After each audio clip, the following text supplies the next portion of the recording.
Hello अस्सलाम वालेकुम, मेरा नाम अहमद है। उम्मीद है आप सब लोग खैर खैरियत से होंगे। काफ़ी अरसे से कोई वीडियो नहीं आ रही थी, मौसम बहुत गर्म था, फिर उसके बाद बड़ी ईद थी, तो अभी हम थोड़े फ़ारिग हुए हैं तो फार्म के कामों पे दोबारा फोकस कर रहे हैं। आज की एक छोटी सी वीडियो हम आपको बना के दे रहे हैं, जो कि है आर्टिफिशियल इंसेमिनेशन में जो हमें मसले मसाइल आते हैं उसके बारे में।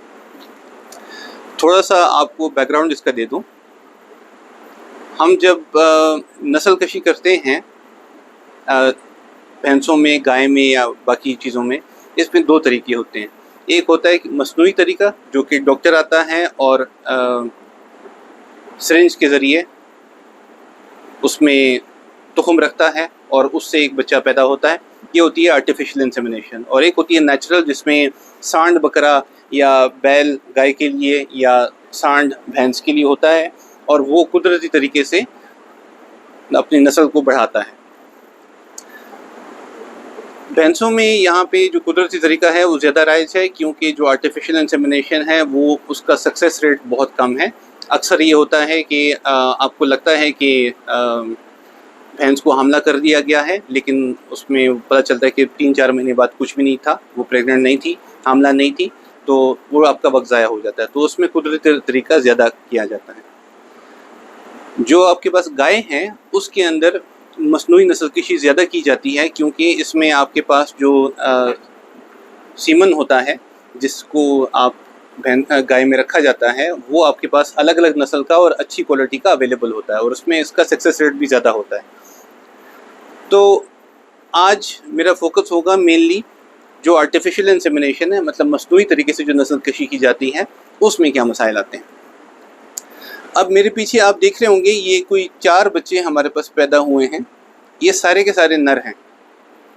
जो मसनूई नस्लकशी होती है, इसमें 2 टाइप के हमारे पास सीमन होते हैं। एक होता है सेक्स सीमन।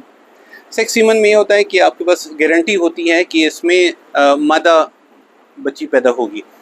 जैसे कि आपको पता है, फार्म्स के लिए मादा बच्चा दूध की पैदावार बढ़ाती है सब कुछ, तो काफ़ी लोगों की प्रेफरेंस होती है, ख्वाहिश होती है कि मादा बच्चा पैदा हो। तो जो सेक्स सीमन होता है उसकी इस वजह से कीमत काफ़ी ज़्यादा होती है। और जो सादा सीमन होता है, इस पर गारंटी कोई नहीं होती। पैदा होने वाला बच्चा जो है वो मादा नर दोनों हो सकता है। जब दोनों हो सकता है तो इसमें 50-50 चांस होता है और इसमें इसकी कीमत भी काफ़ी कम होती है।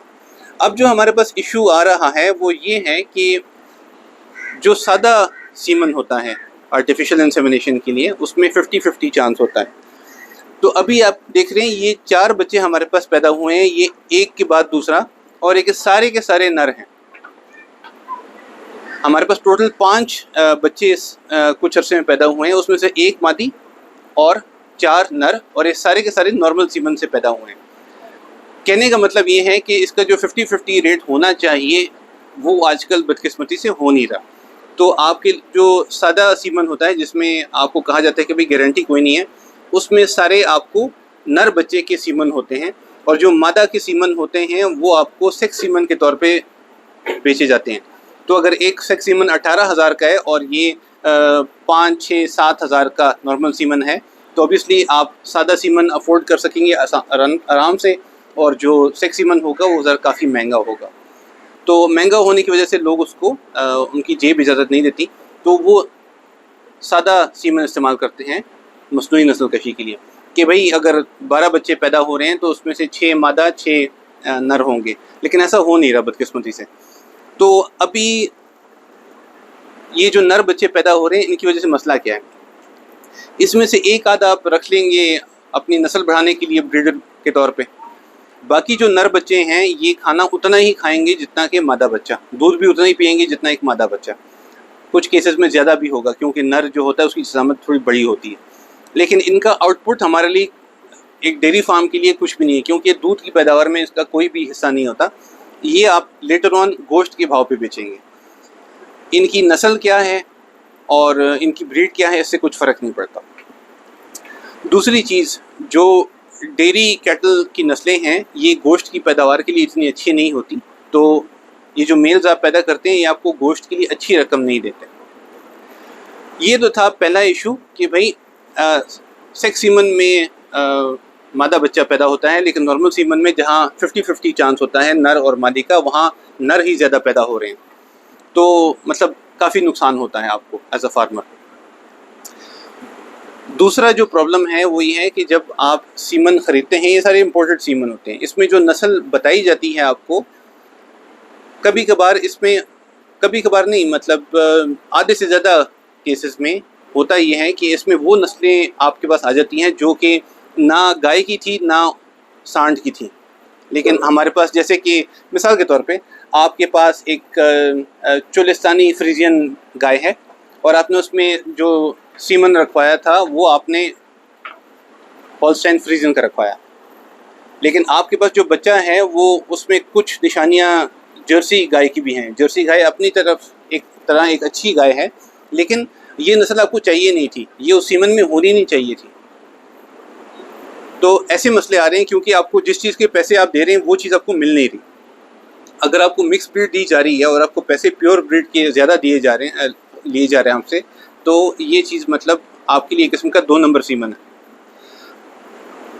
तो कहने का मकसद ये है कि आप अच्छे डॉक्टर से, अच्छी जगह से आप अपना सीमन ख़रीदें और अच्छे डॉक्टर से रखवाएं, तो ये इश्यूज़ आपको कम से कम फेस करने पड़ेंगे। इससे होता ये है कि फार्म के लिए नुकसान आपको उठाना पड़ता है। आपको एक मिसाल देता हूँ। अभी ये हमारे पास एक बच्चा है, इसका बोन स्ट्रक्चर चौड़ा है, फिर ये एक है इसका बोन स्ट्रक्चर नैरो है, उसका भी नैरो, उसका भी नैरो। अभी जब चौड़ा बोन स्ट्रक्चर होगा तो इसका जो बॉडी का मास होगा, गोश्त की पैदावार जो होगी इसकी, वो काफ़ी ज़्यादा होगी एज़ कम्पेयर टू ये सारे। हालांकि इनका जो सीमन हमने रखवाया था वो भी उसकी कीमत भी वही थी जो इसकी थी। तो इससे हुआ क्या, हमने पैसे इन सब पे उतने ही खर्चे, लेकिन ये गोश्त हमें ज़्यादा देगा और इसकी नस्ल भी अच्छी होगी। अभी ये जो बच्चा है इसकी माँ साहिवाल फ्रीजियन मिक्स, और इसका जो हमने सीमन ख़रीदा था बाप मतलब वो भी फ्रीजियन था, होल्स्टाइन फ्रीजियन। लेकिन इस बच्चे में जर्सी के कलर आ रहे हैं और जर्सी के फीचर्स आ रहे हैं। एक और बच्चा हमारे पास वो जो है उसमें भी ये इशू है। तो मतलब ये कि आपको मिक्स ब्रीड्स मिल रही हैं और ये है कि आपको जो 50-50 चांसेस हैं वो भी आपके पास नहीं आ रहे। तो ये थी गाय की जो हमारे पास मसनूई नस्ल कशी में इशूज़। फिर हम आते हैं भैंसों की तरफ। भैंसों की तरफ हमारे पास अनफॉर्चुनेटली जो सीमन आ रहे हैं जो हम ख़रीदते हैं उसकी क्वालिटी अच्छी नहीं है, या शायद वो हम भैंस को लगाना, सीमन रखवाना नहीं जानते। तो भैंसों को जब आप आर्टिफिशियल इंसेमिनेशन करते हैं तो काफ़ी केसेस में, तकरीबन मोर देन 50% केसेस में आपको पता चलता है कि वो भैंस खाली है, वापस हो गई, जिसको कहते हैं आम अल्फाज में कि वो वापस हो गई। 3 महीने बाद पता चलता है कि मैंने जो सीमन रखाया था तो वो तो हमला ही नहीं है, तो वो दोबारा से सब साइकिल शुरू हो जाता है। तो एक फार्म के लिए 3 महीने का टाइम ज़ाया होना ये बहुत बड़ा टाइम है, क्योंकि जो जानवर 11 महीने बाद भैंस ने बच्चा देना है, अभी वो 14 माह बाद बच्चा देगी। तो मतलब उसका जो ड्राई पीरियड होगा, ड्राई पीरियड मतलब एक वक्त जिसमें वो दूध नहीं देगी और खाना खाती रहेगी वो भैंस, वो बढ़ जाएगा, तो आपको ज़्यादा नुकसान उठाना पड़ेगा। तो ये 2-3 इश्यूज़ हैं हमारे इंसेमिनेशन में। तो बस ख्याल रखें, कोशिश करें अच्छी जगह से सीमन लें, वो डॉक्टर्स इस्तेमाल करें और वो सप्लायर्स इस्तेमाल करें जो आपको किसी ने रेफ़र किए हों, और उनको आजमाएं। कहीं से आपको अगर इश्यूज़ फेस करने हों तो अपनी कम्युनिटी में और फार्मर्स के साथ इसको शेयर करें कि मैंने यहाँ से इस कंपनी का सीमन ख़रीदा था और मुझे ये इश्यूज़ आए, ताकि बाकी लोग वहाँ से वो चीज़ ना ख़रीदें और अच्छी जगह से ख़रीदारी की जाए। तो जो मालूमात होती हैं वो बांटा करें। इसमें सिर्फ ये नहीं है कि आप एक फार्म का फ़ायदा है दूसरे का फ़ायदा है, ये इसमें ऐसा चीज़ है कि सबका इसमें फ़ायदा होगा। तो ये थी आज की वीडियो इंसेमिनेशन के बारे में। बस ये बच्चे छोटे छोटे से हैं, इनको गर्मी से बचा रहे हैं इस वक्त। इनके लिए फ़ैन्स बहुत ज़रूरी हैं, इनको पानी पिला के रखना, इनकी वाटर हाइड्रेशन ये बहुत ज़रूरी है।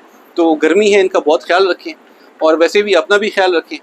अभी नौशहरा के इलाके की बात करूँ, थोड़ी सी बारिशें वगैरह हुई हैं तो टेम्परेचर दोबारा से 40 से उतर के 30s में आ गया है, तो थोड़ा सा मैनेजेबल है। लेकिन अभी ये कुछ दिन अगर धूप निकलती रही ऐसे ही तो दोबारा से 40s में चला जाएगा।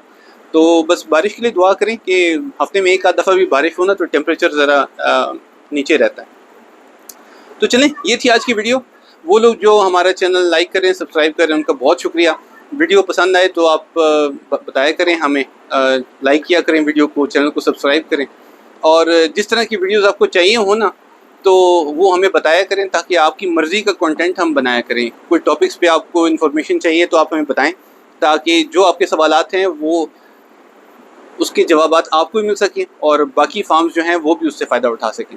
तो चलें, मिलते हैं किसी और वीडियो में, किसी और टॉपिक पे। अपना बहुत ख्याल रखें, दुआ में याद रखें, और जानवरों का भी ख्याल रखें गर्मी में, और अपना भी ख्याल रखें, धूप से बचें, गर्मी से बचें। अल्लाह हाफ़िज़, अस्सलाम वालेकुम।